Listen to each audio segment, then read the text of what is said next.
Hello, everyone. Good morning. My name is Marcio Zanetti, and I'm the president of Britcham São Paulo chapter. I would like to start this webinar by thanking the Britcham's supporting members whose brands were widely publicized at the opening slide of this webinar.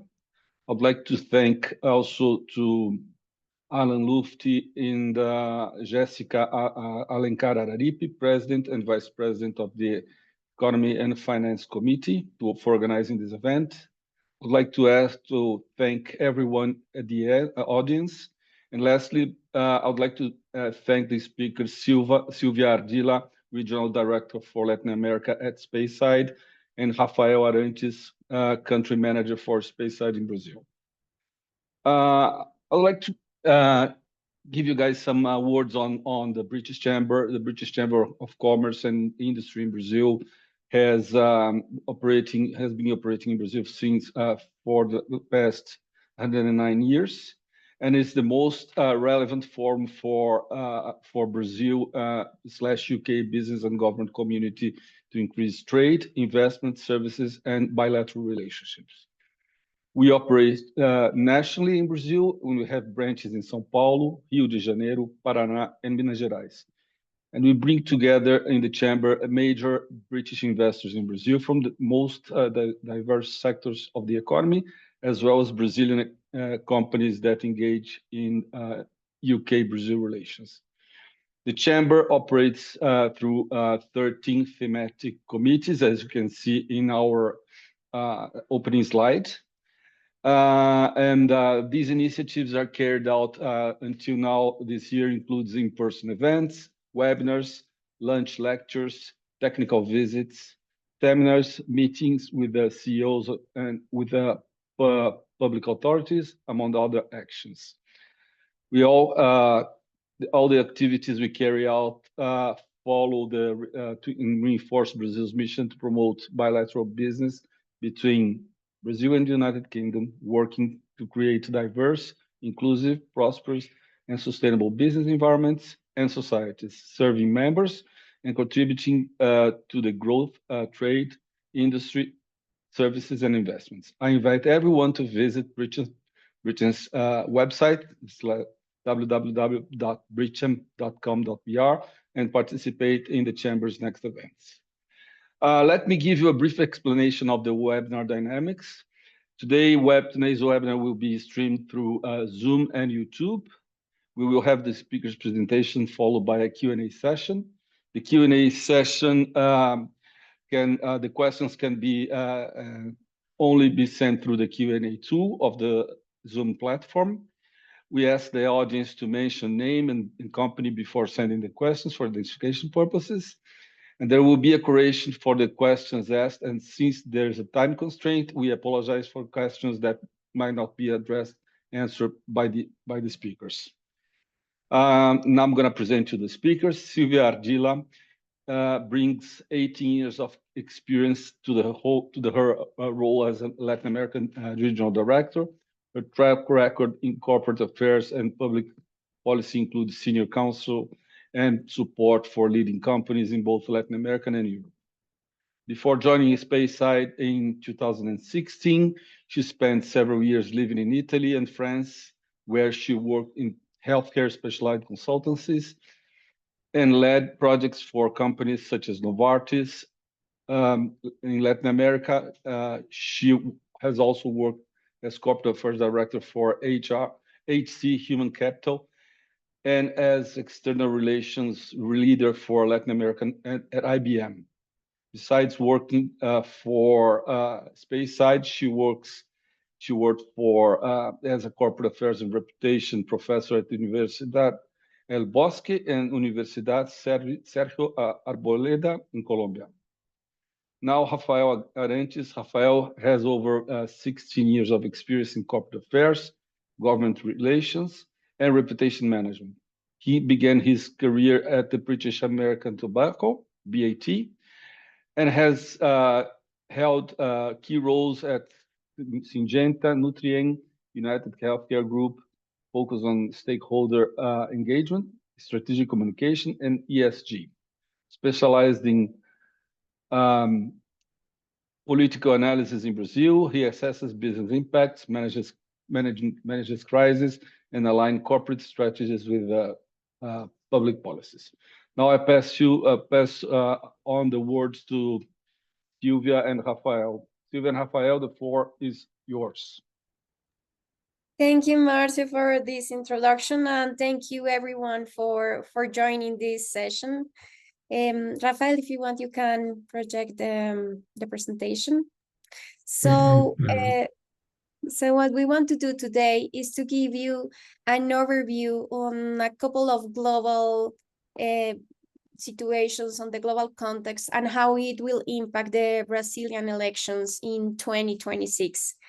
The topic is quite broad, and we only have 1 hour, but we will try to give you a general overview of these global pressures, a quick takeaway on how we see the impact for the country. And of course, if time allows us, we will answer your questions on the topic, or we can reconnect afterwards just to give you more in-depth details on this. So, well, we'll start. Just to give you a very quick overview of what Speyside is, we are a consultancy focused on public policy and corporate affairs for emerging markets for the global south. We work across about 80 countries across the globe for multinationals, and we support them in understanding exactly that, like how the global impact affects local realities and how they can operate better in these local places. So we have operations all across Latin America, from Brazil, Mexico, Colombia, Argentina, the whole region, in Central and Eastern Europe, West Asia, North Africa, South and Southeast Asia, and Sub-Saharan Africa. So all of these regions we cover in all the breadth of these topics I have mentioned. And yeah, over to you, Rafa.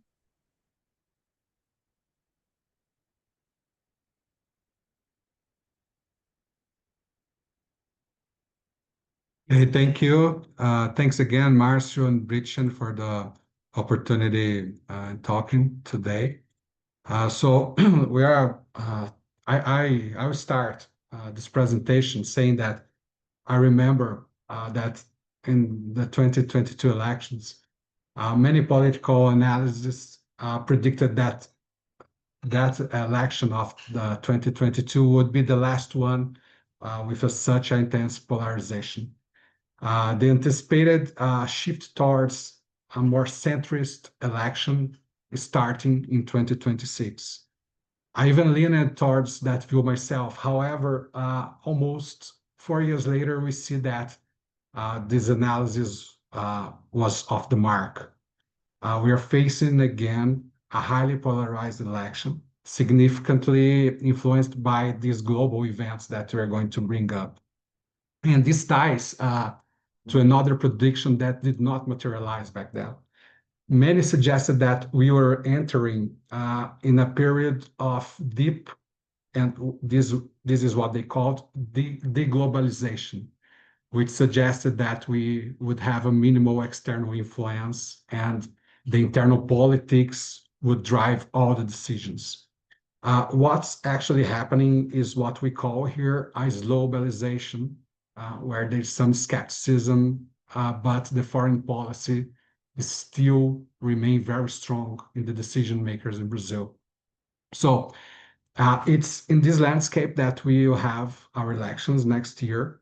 Brazil is traditionally known for being friendly with the nations worldwide, but I mean, we have slippered a little in the last years.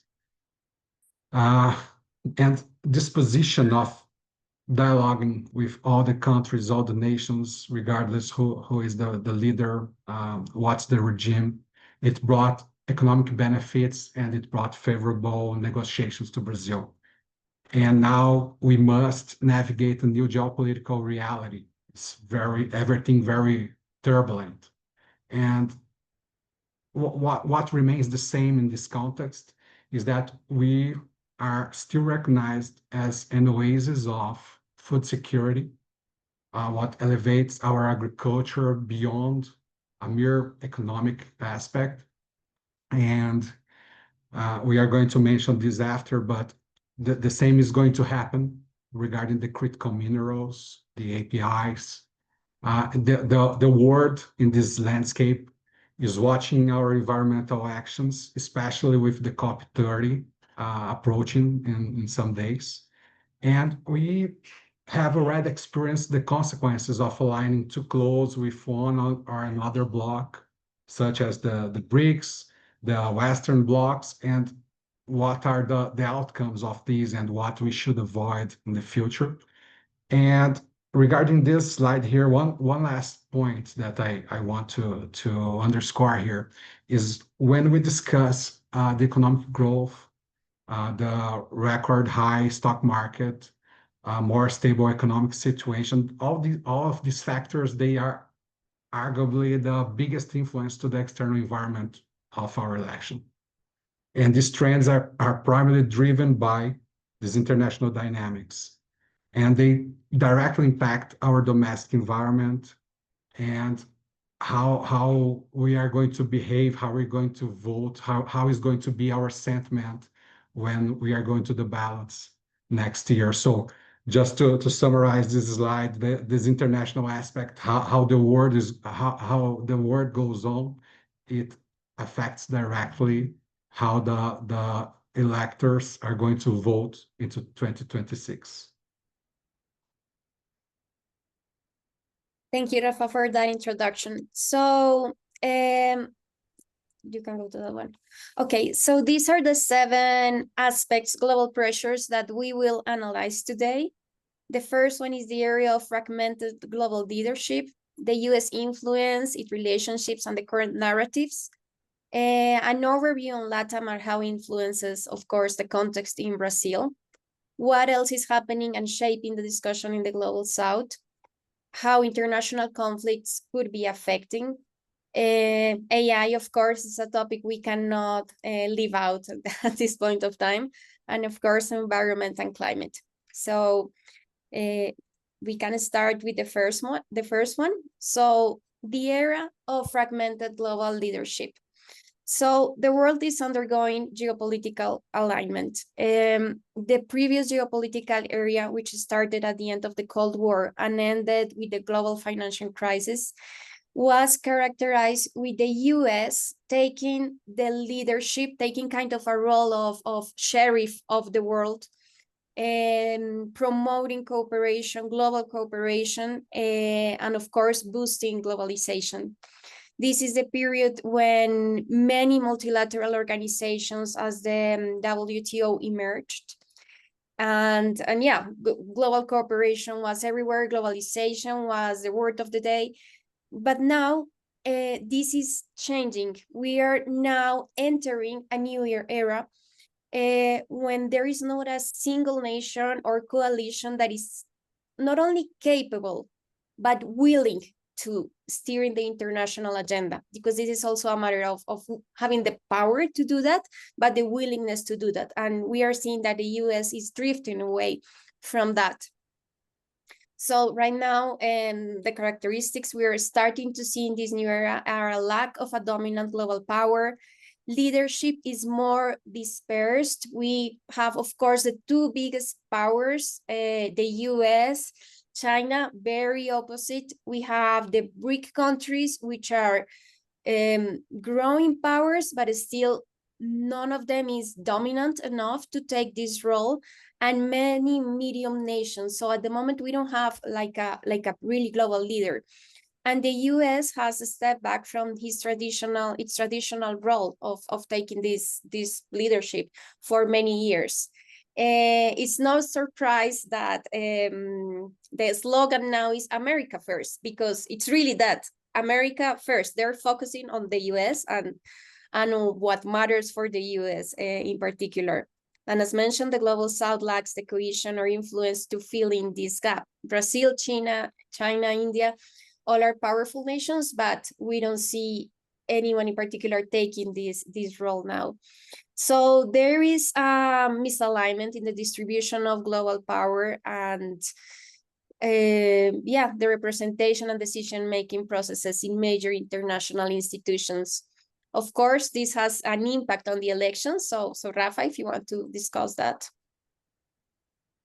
Yeah, basically what we're talking some minutes ago, that this lack of leadership, it tends to drive some skepticism about the globalization. It tends to drive this lack of centralist power, and the election tends again to be defined in a polarized situation. But who is going to define these elections, as it happens around the world, in the democratic world, is the what we call the swing supporters, people that sometimes are willing to vote for the left wing and sometimes are willing to vote for the right wing. And this lack of global leadership makes this happen in a more stronger way.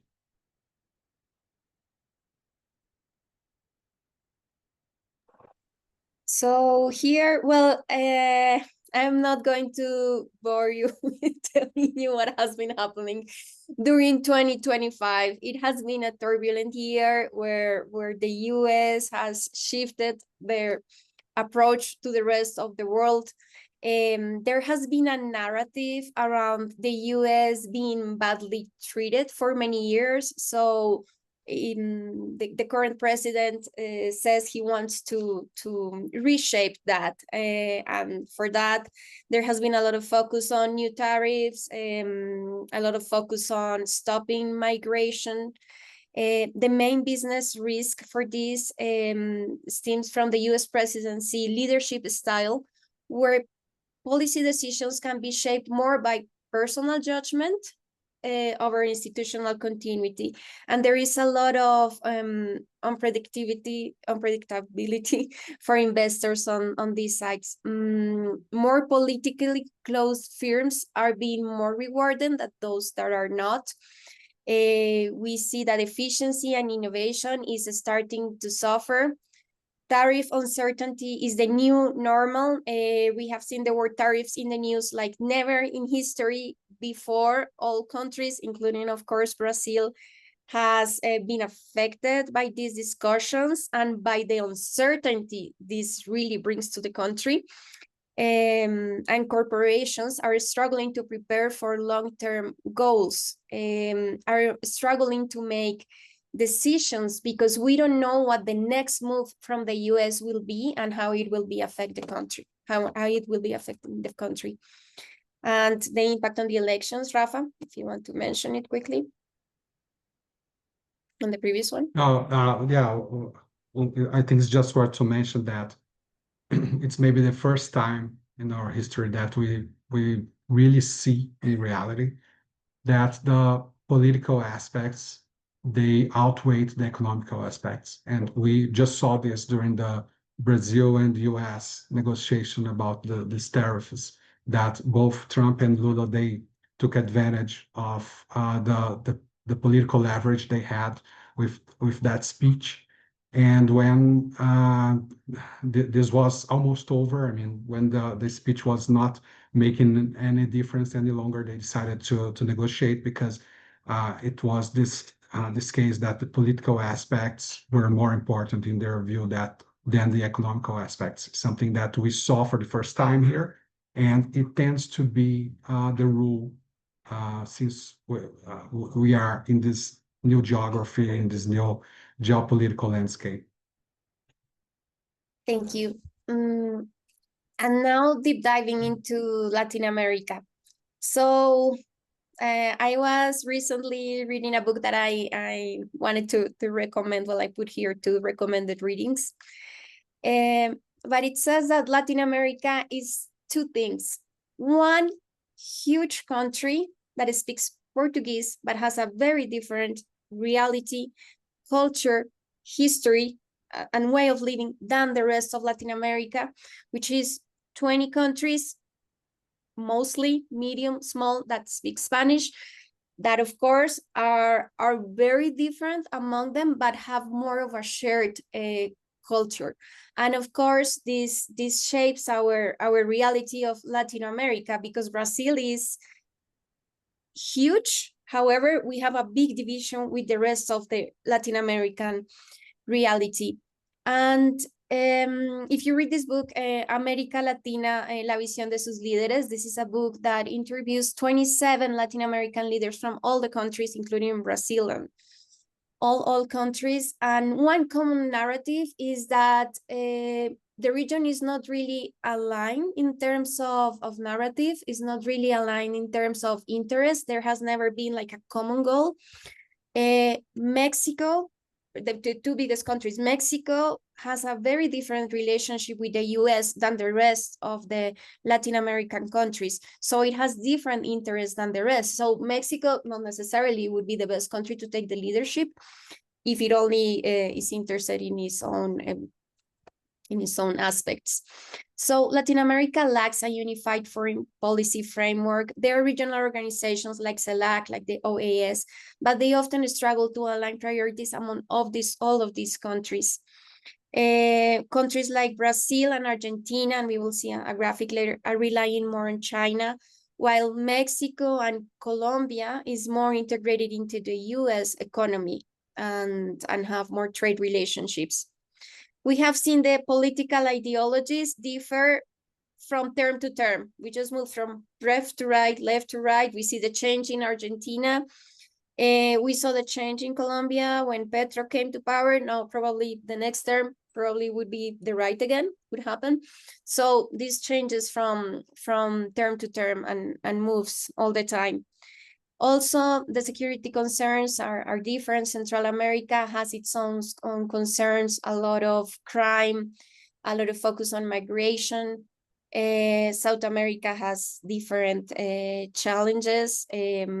Venezuela on its own has very different challenges, and the situation in Venezuela has had a high impact in the surrounding countries because of migration and the whole situation.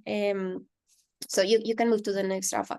So the reality is very, very different among the region, and there is like a lack of common speech and a lack of certainty of where really Latin America is going. Each country seems to be heading on a different direction.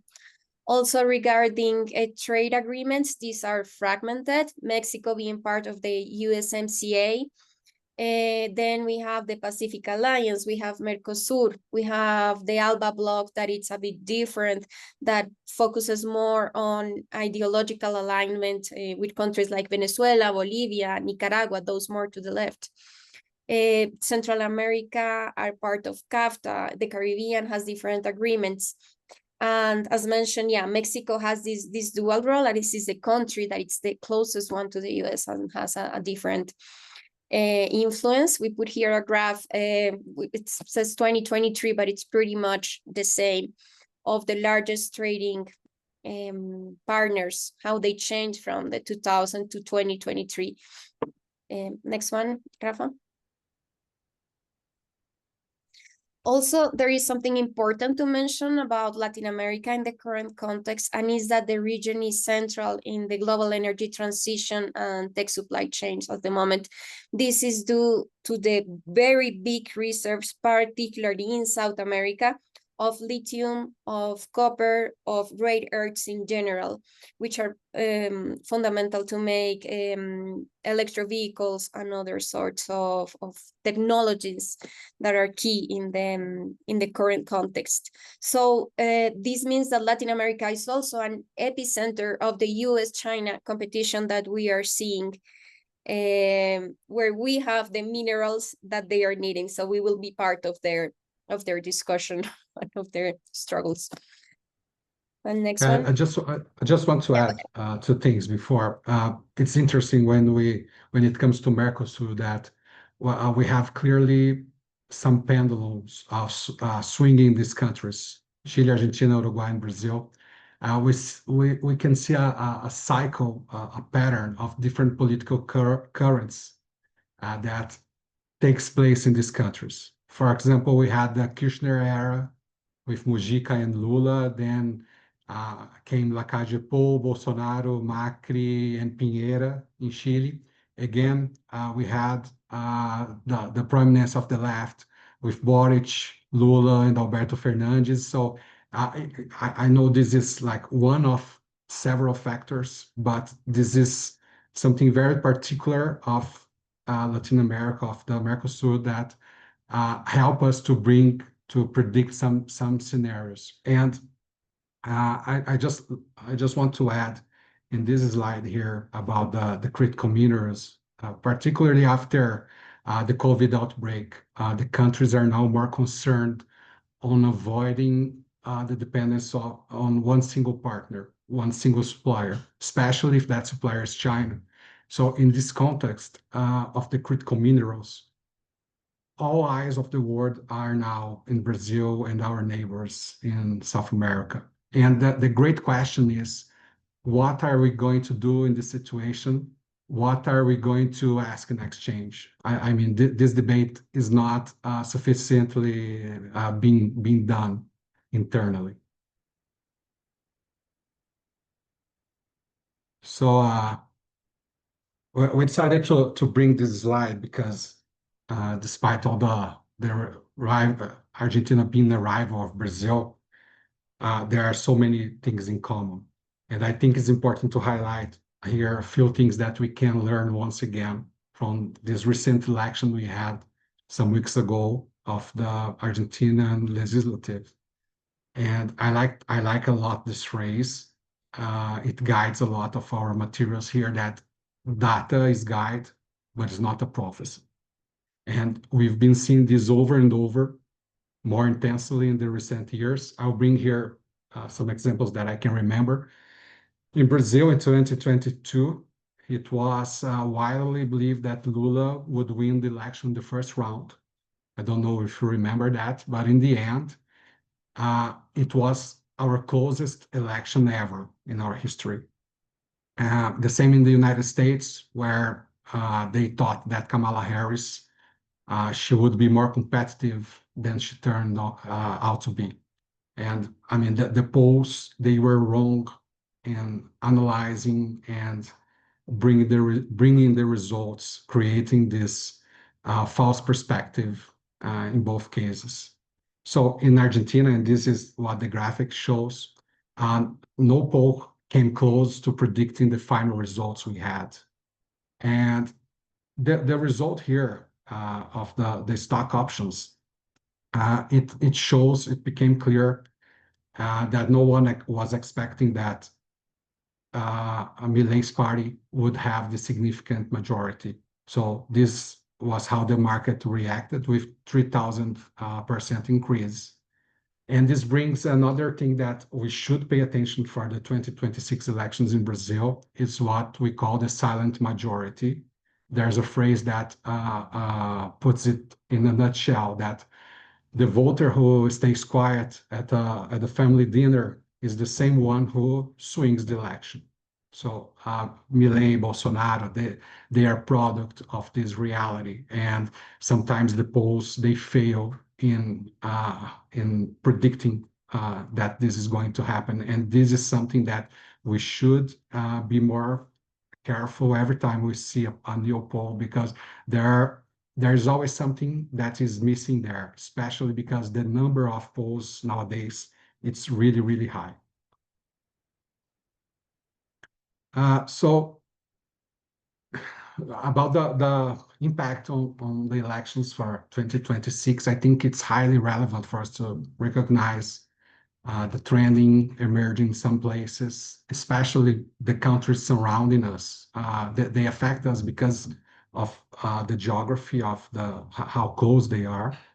However, I want to emphasize something that virtually only Brazil has in the world, and it's a huge influence on our elections. That's the strength of our political parties, the party funds, the party money, which culminates in today's, I'm pretty sure we have the strongest parliament in the world within a presidential system. Our National Congress is really strong, and It really dictates how our agenda is going to be in the country and how the government and Brazil should spend the money. So in this way, the support of the parties, especially the support of the majors who won 2 years ago, and many of these majors are from centrist parties. This will be decisive for these majority elections of the governor and the president. And these parties, these mayors, these congressmen, these senators, they are choosing the agendas, they are choosing the topics of the recent elections. And they often look outside and see what goes on in Argentina, what goes on in Colombia, in Mexico, in the US, because if it's working there, I want to bring it to Brazil. And now, for example, we are seeing the rise of the public security agenda that's going to be very huge, very important for 2026. Thanks, Rafa. So, well, the next topic we would like to cover is the Global South dynamics. So we are seeing, and this was mentioned on the first part about how the world no longer has one single country leading. Leading. We see a growth in the importance of the Global South. However, the term Global South itself, and we do at Speyside work a lot with this term, but it has some conflicts because it unites many different countries that still have many different, very different realities. So we have the countries like the BRICS, we have countries like Indonesia, South Africa, Turkey, the United Arab Emirates. These are very significant powers. But if we take a more conventional definition of their economical and military power, this cannot be compared to the US and China. This is a different dimension.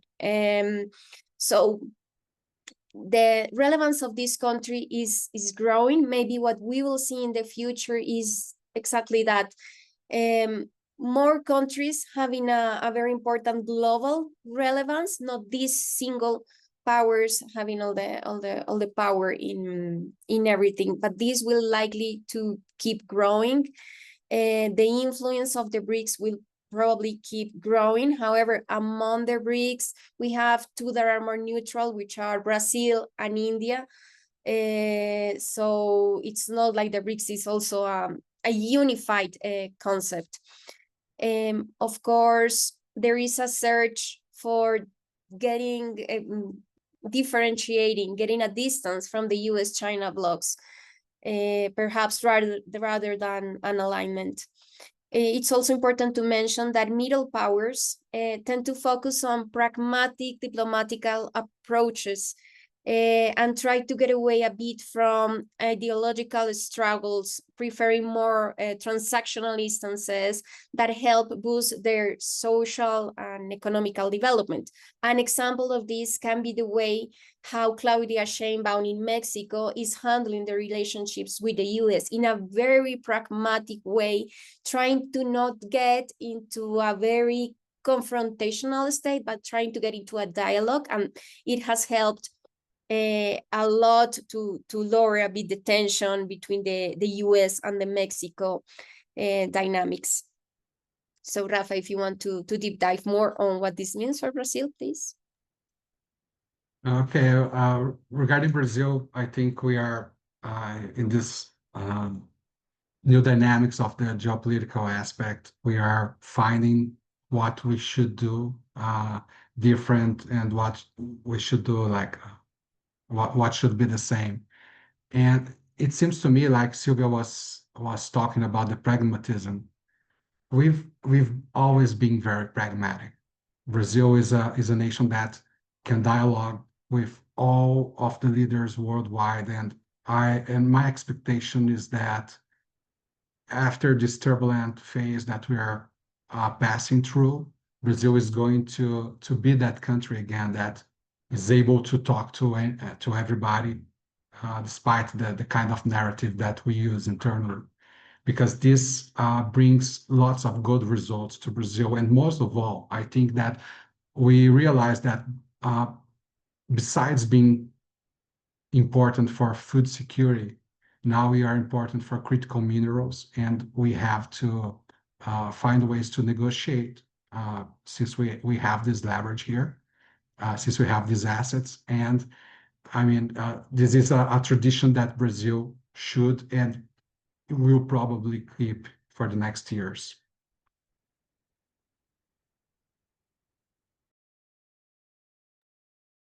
Now, talking about international conflicts, and we mentioned some here, but I just want to say that I live in Colombia, and we have one that it's getting very complicated next door in the Caribbean and Venezuela.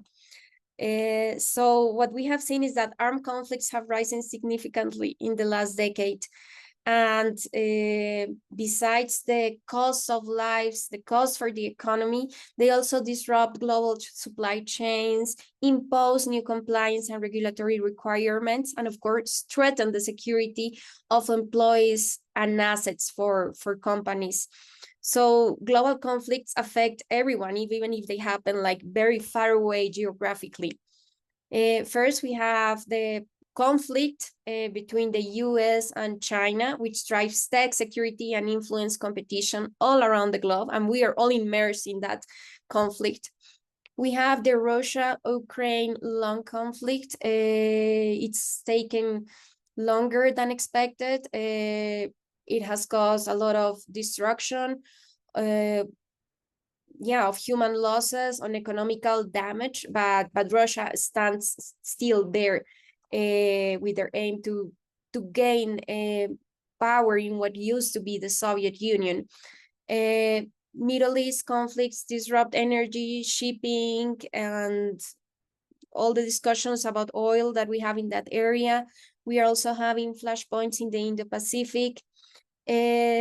Now countries are trying to strengthen their military expenses.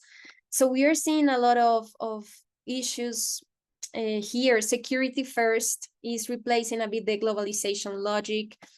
Sanctions, export controls, financial tools are now routine levers. And yeah, we are having the global discourse a bit divided between democracy and authoritarianism framing. So these last few years have been very complex in terms of international conflicts. We don't foresee that there will be a war per se in Venezuela, but there will be, I mean, what we are seeing in the news, even the news from this morning, for example, the amount of military ships that are already in the Caribbean shows that there is really a decision on the US to get involved in Venezuela. And this goes with the Maduro issue, taking Maduro out of power, also the drug trafficking. So there are a lot of narratives involved in this conflict in Venezuela, but of course, Venezuela is in this continent, and this will definitely affect the elections and what happens in the region. Rafa, if you want to deep dive a bit more. No, nothing to add this time, Silvia. Okay, perfect. Then if we talk about AI, a very different topic, but it's impossible not to talk about AI because it's just like the elephant in the room. So there is a race for tech dominance, for critical infrastructure security. 2 years ago, AI researchers, I don't know if you recall this, but they called for a pause of about 6 months in AI development because this was getting a bit concerning in terms of ethics. However, now most governments are a bit hesitant on regulating AI because they're seeing that it has economical benefits. And actually governments, especially from most developed countries, are putting millions into training new models because they see how much it can bring to each country. And there is here a discourse that it's important mentioning, and is that developing nations are prioritizing gaining access to AI over mitigating risk. But of course, this poses a lot of ethical discussions for companies in terms of also the human resource, if AI will replace some jobs, also in terms of how data is managed. So there are a lot of discussions here. And what we in general see is that regulation is going extremely slow, and there is no like a global agreement on what should happen with AI. Each country is taking like a different approach. But it's not very aggressive on regulating it. It's kind of the opposite. Of course, this has impacts on the elections. Go ahead. No, it's something that we are paying very attention on what the candidates are going to say about how they're going, how they're thinking of regulating an AI in terms of privacy and in terms of jobs, especially these two pillars. Well, we are heading to the end of our presentation. We have a few more slides left, and here I want to bring one of the topics that's more associated with Brazil when it comes to international aspects. That's the environment and how it is going to affect our decision makers. It's interesting to see that our policies regarding environment, they do not only influence the Latin America, but also other countries around the world. It's a topic that Brazil is really a pioneer. But I would like to bring this topic to give an example of how our government is, regardless if it's right wing, if it's left wing, how Brazilian government is pragmatic. Look, even the Lula government, which promotes a discourse of extreme environment concern, acts pragmatically when necessary. The biggest example, in my view, was the articulation by his government to allow the exploration of the mouth of the Amazon by Petrobras.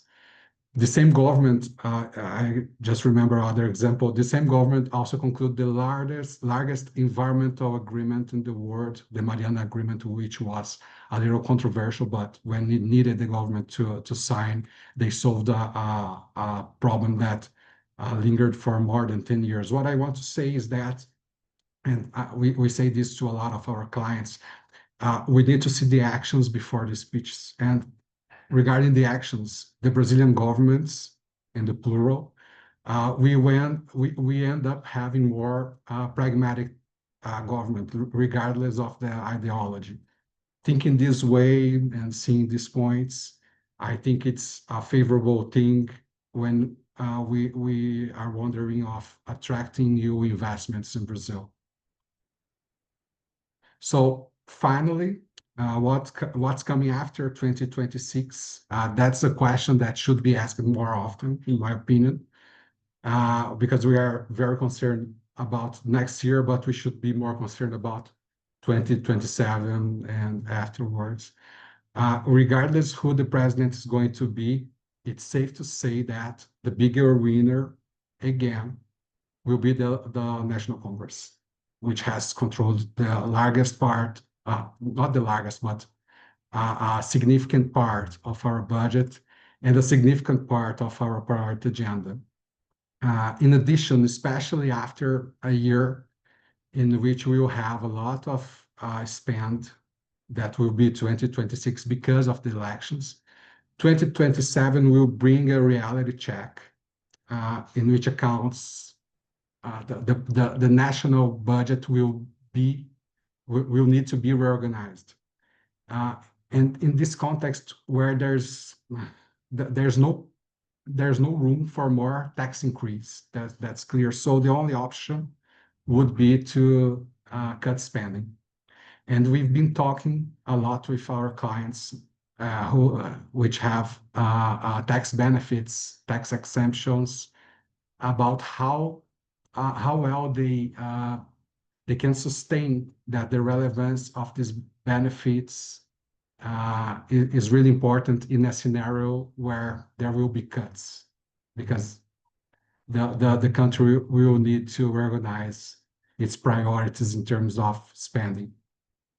Finally, regarding the globalization that I mentioned before, I believe that this order will continue to recompose itself in the world, and we go through a period that still be a little turbulent, but it's going to be some clear adjustments, more clear than they are now. And in this scenario, what we project is that Brazil will have lots of opportunities to grow, to attract foreign investments, and this is already happening.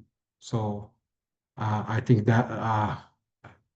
that's my conclusion from here. Silvia, please, if you want to add something.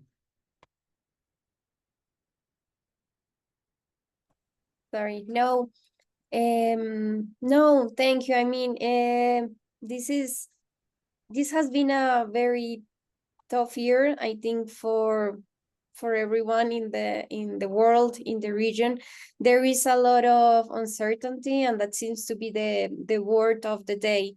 Like, we have to analyze fact, like how things are going in order to make decisions. It's harder to make long-term, very long-term decisions, because things are changing so rapidly, and there are so many factors affecting each democracy that it's hard. And probably candidates would need to shape their discourse as the year evolves and as new things happen, because as we have seen this year, each week something new happens, and we have to shift our ways of working. But no, that's it from our side. I hope this was interesting and helpful. Of course, we could deep dive much more into each topic, but we only had 1 hour, so we wanted to give you this broad overview, and so you get a bit of a sense of what is really affecting and could affect it's affecting the world, but could affect the Brazilian elections. So thank you, everyone. Thank you, Silvia. Thank you, Rafael. Very eye-opening presentation. We have some very interesting questions in our Q&A tool here. I would like to pass them all to you. I'm gonna try to cluster them because some of them talk about the same topic. But the first one is from Liam Gallagher, founder of LAG Translations, and he's based in São Paulo. And his question is that the impression that I have is that Brazil is trying to keep a foot on both camps. In other words, to be an important international geopolitical player, but openly biased towards Latin America. Regardless of who wins the next year's election, can the country afford to maintain this duality? So I think that for a long time, and this is my perception from an outsider of Brazil, Brazil has been very clever in managing diplomacy and not committing to one single block or way of thinking. Brazil is capable of navigating the best of each discourse. So I think I think Brazil can afford to maintain this duality and can actually help it get more relevance in the global discourse. That it's something that Brazil wants to have a bigger seat in big discussions, part of this where more powers take a big step. So yeah, I think so. Yeah, traditionally, since Oswaldo Aranha was a speaker in the United Nations, Brazil knows how to navigate. I don't remember the term he used, but in both sides are more than 2, 3, 4 different sides. And it's interesting. This is very interesting when we are talking to foreign investors, because we have this impression that Brazil is not that reliable when it comes to internal regulations, but the countries abroad, they see Brazil as a stable partner, and especially related to a geopolitical that's very unpredictable. The countries are searching for a kind of partner like Brazil is.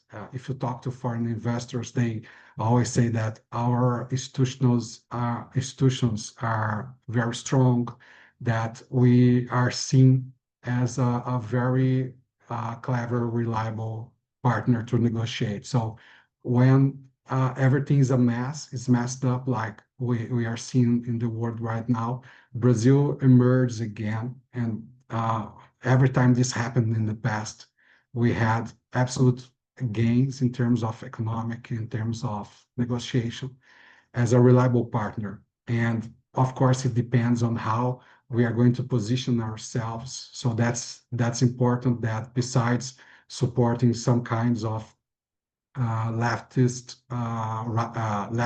wing governments in the world, our president also take pictures with Donald Trump, make him some compliments. So that's the way Brazil has always proceeded with external affairs. Great, thank you. Now, there are two more questions. They are both related to a very timely topic, which is the influence of organized crime and the possible impacts in the next elections. One of them is from Ricardo Rizzo. Another one is from Alex Ball, which I think is an old friend of mine. Nice to see you here, Alex. If you're a different Alex, nice to see you too. Nice to meet you. So I'm gonna try to summarize both of them in just one topic, which talks about the influence of organized crime and narco trafficking in Latin America and how the international reaction against them could affect Brazilian elections. And the other one is about Brazil's organized crime increasing, entrenched in major urban centers, arguably more so than in parts of Central America. And the question is, how do you assess the growing influence of the criminal factions in cities like São Paulo, Rio, especially in light of recent events, violent events? And he's talking about the police clashes with the Comando Vermelho in Rio last weekend. Also, from a geopolitical perspective, what extent does the entrenchment risk eroding state authority, and how close Brazil is, in your view, to crossing the threshold towards becoming a narco state? Two very good questions.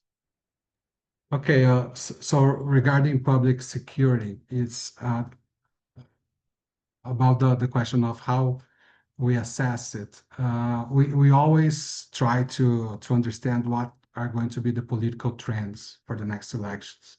So what the candidates are going to talk about more extensively, what they are going to deep dive in. And here in Speyside, we always go to other markets. It's important to address that we are in more than 40 countries. So we can access like what was the hot topic in the last election in your country? Why was that? How was the overall context and stuff like that? And we try to adapt to the Brazilian reality. Regarding the public security, we are betting that the odds are very high that's going to be a hot topic for 2026. And we already see the left wing trying to get more empowerment of this topic that traditionally is a right wing territory. But I would like to address one thing, that on the São Paulo municipal elections of the last year, we thought that public security was going to be a hot topic, and it wasn't.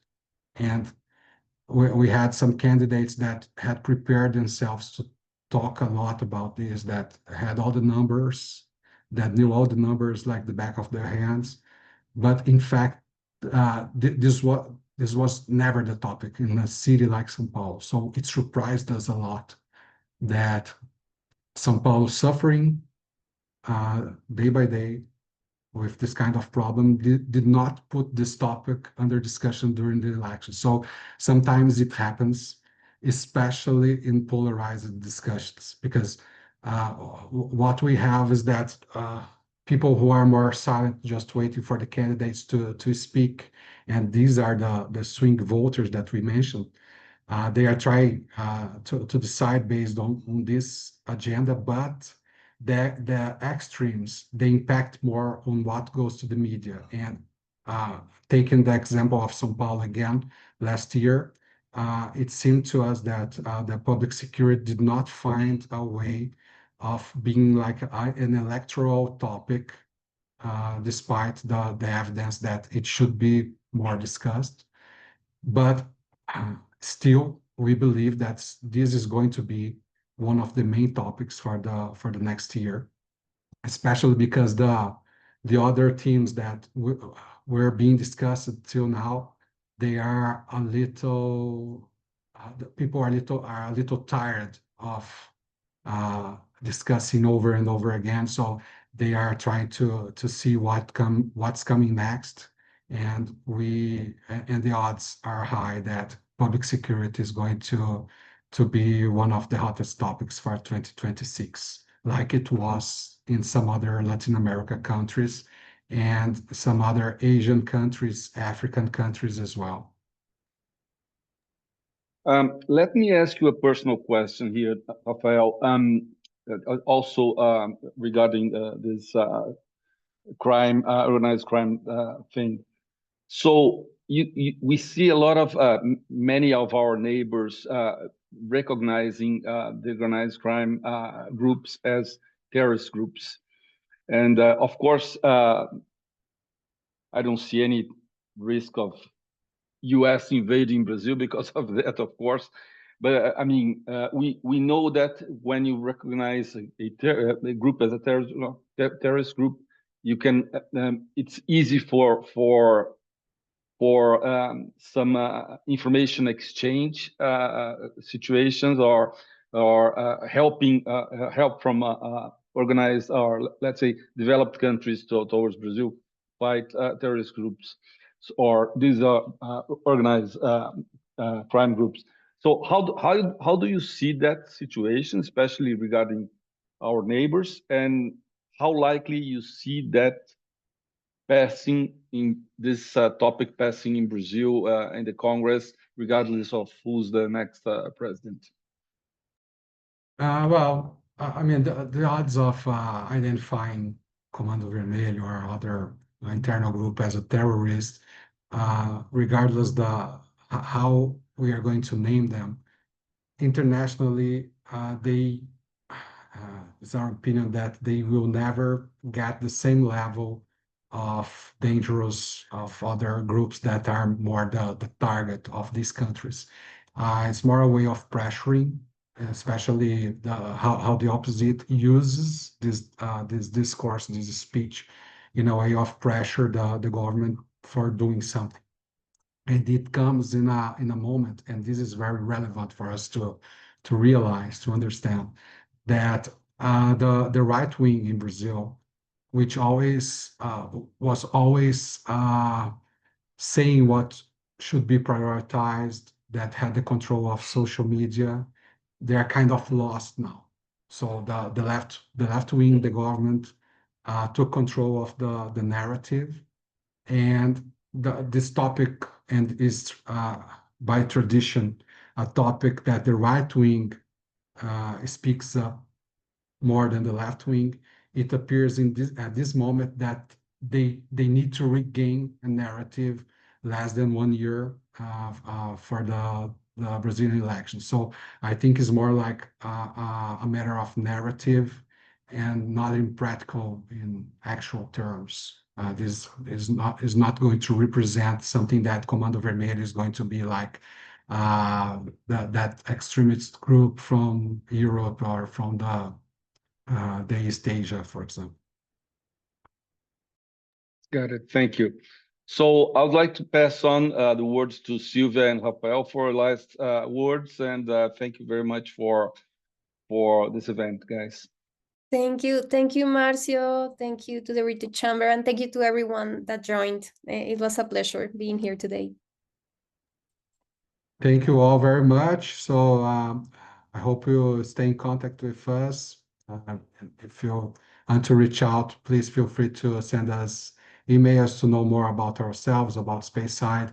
Thanks, Britcham, for the opportunity again, and count on us. Thank you all. Bye. Bye-bye.